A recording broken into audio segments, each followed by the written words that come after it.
Junior azileve kuti senior Mr. Lion Team Nganda Amise Junior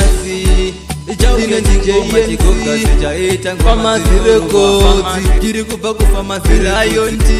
Vano famba vachitaura Iwe boss kuda Zavari kutaura Izvi yati skuda Vanongo famba vachitaura Vanongo famba vachinyea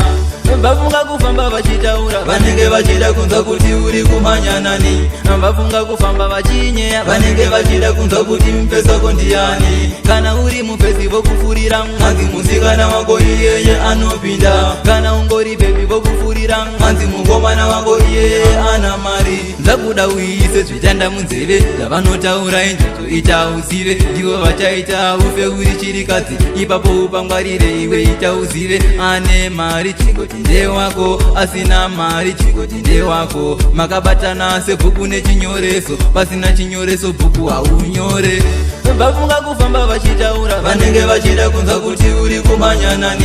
Vafunga kufamba vachinyea Vanenge vachida kunza kuti mpesa kondiani Kana uri mupesi vokufurira Mwanzi musikana wako iyeye anopinda Kana ungori baby vokufurira Mwanzi mungomana wako iyeye ana mari Chamwari yangu hoda vasikana vakanaka Mira ndikutipe izvo chimbomira Ndivo vachaita ufene zvirwere Dai wambotaya kumbogara pasi Vari kupfeka utuma pamshoti Kuti pavanofamba usare uchichiva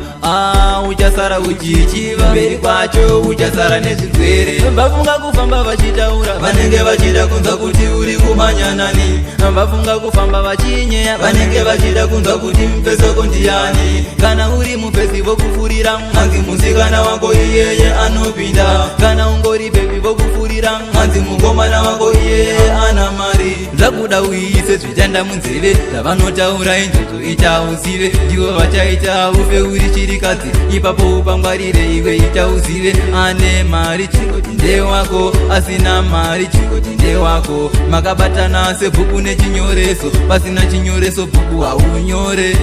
Vafunga kufamba vachitaura Vanenge vachida kunza kuti uri kumanya nani Vafunga kufamba vachinyea Vanenge vachida kunza kuti mpesa kondiani Kana uri mupesi vokufurira Mwanzi musikana wako iyeye anopinda Kana ungori baby vokufurira Mwanzi mungomana wako iyeye ana mari